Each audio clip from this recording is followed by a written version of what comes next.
Hello everyone, welcome to the channel JKSSB अड्डा 614। जैसा कि हम लोग डिस्कस करते हैं करंट अफेयर्स, आज हम डिस्कस करेंगे 31 अक्टूबर के करंट अफेयर्स को। चलिए तो देखते कौन कौन सी न्यूज है। सबसे इम्पोर्टेंट तो एक डे जो कि 31 अक्टूबर को सेलिब्रेट किया जाता है। ये दिवस डेडिकेटेड है, आप इमेज से पहचान पा रहे होंगे, सरदार सरदार वल्लभ भाई पटेल जी को ये दिवस डेडिकेटेड है। 31 अक्टूबर को इनकी बर्थ एनिवर्सरी होती है। क्या होती है? इनकी बर्थ एनिवर्सरी होती है, जिसे हम सेलिब्रेट करते हैं एज यूनिटी डे के फॉर्म में।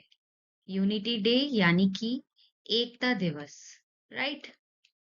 एकता दिवस, क्योंकि भारत को यूनाइट करने में इन्होंने अपना बहुत ही ज्यादा अहम योगदान प्ले किया है।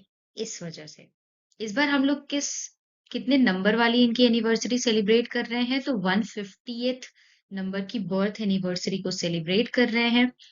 इन्हें सरदार का टाइटल दिया गया था। सरदार का टाइटल दिया गया था बरदौली सत्याग्रह के दौरान। बरदौली सत्याग्रह के दौरान इन्हें सरदार का टाइटल दिया गया था, और तब से इन्हें जाना जा रहा है एज सरदार वल्लभ भाई पटेल। ऐसा नहीं है कि ये सेलिब्रेशन केवल 31 अक्टूबर 2024 में ही किया गया। ये सेलिब्रेशन 2024 से लेकर के 2026 तक किया जाने वाला है, यानी कि पूरे के पूरे 2 साल, right?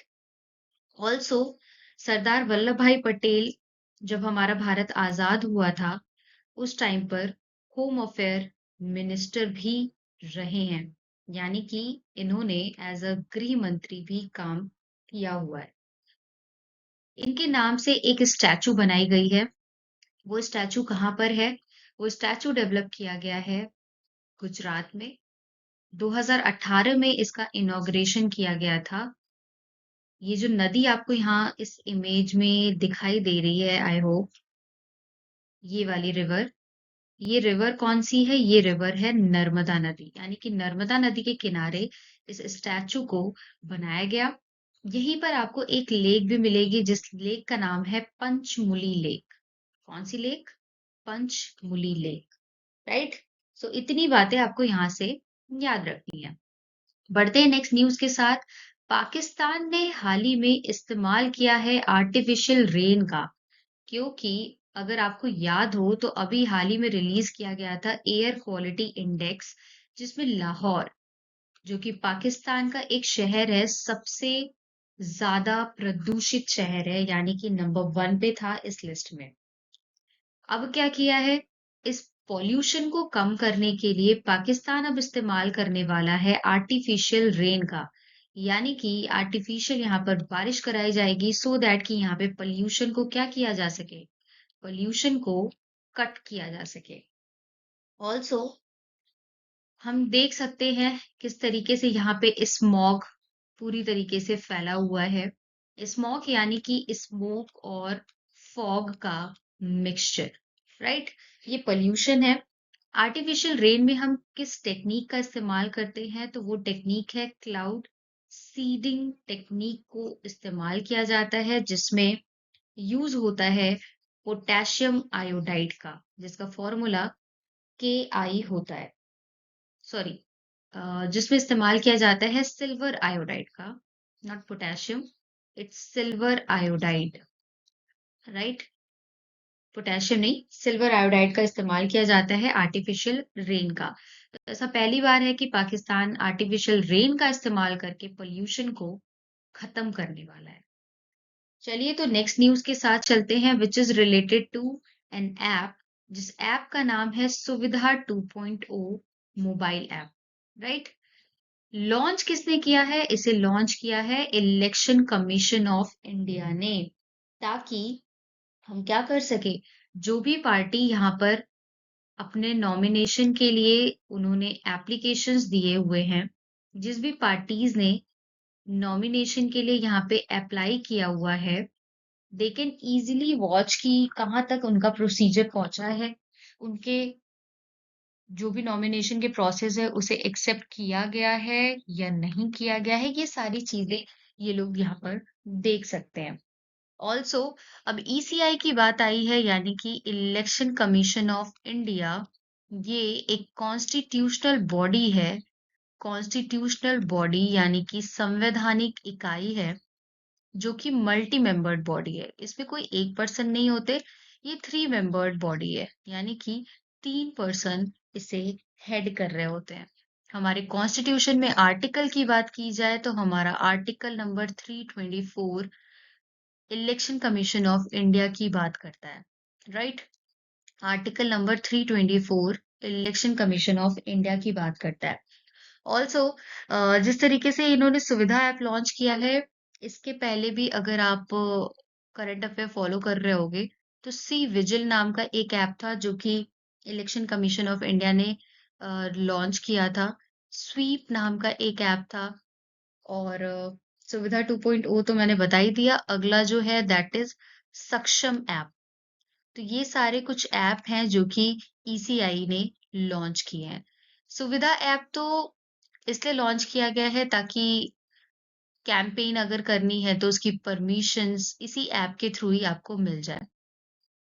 Next news is related to a person जिनका नाम है कनक राजू।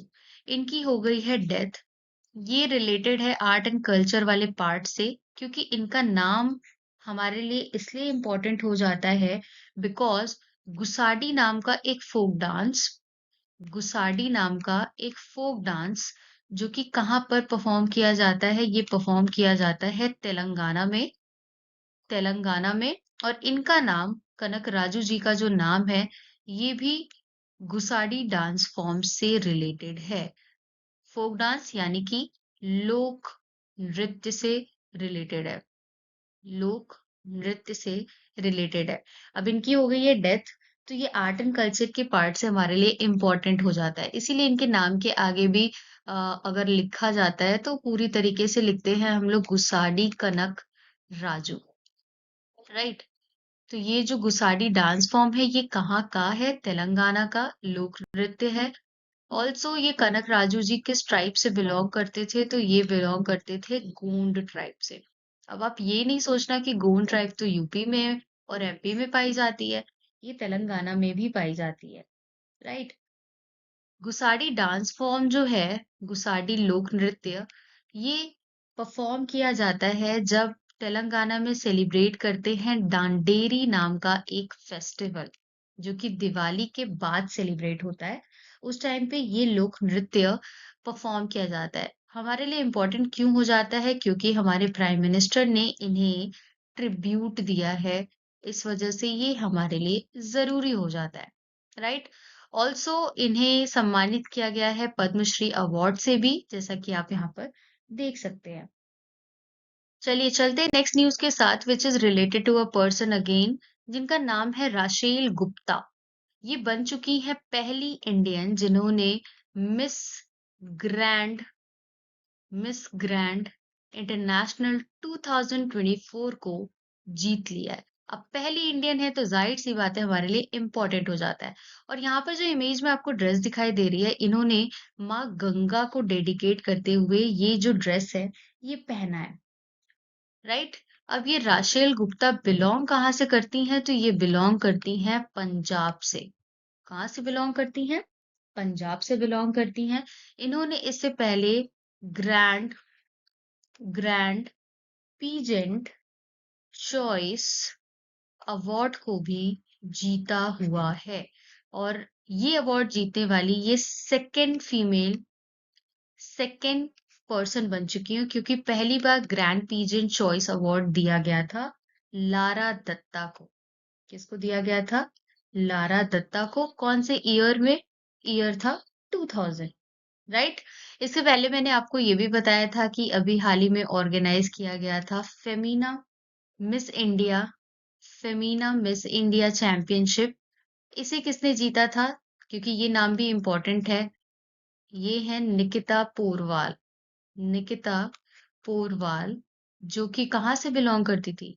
ये बिलोंग करती हैं ये बिलॉन्ग करती हैं एमपी से और इन्होंने फेमिना मिस इंडिया का खिताब अपने नाम किया था और राशेल गुप्ता ने मिस ग्रैंड इंटरनेशनल का जो अवार्ड है, वो अपने नाम किया है। आई होप आप सभी को पसंद आया होगा, so thank you for watching.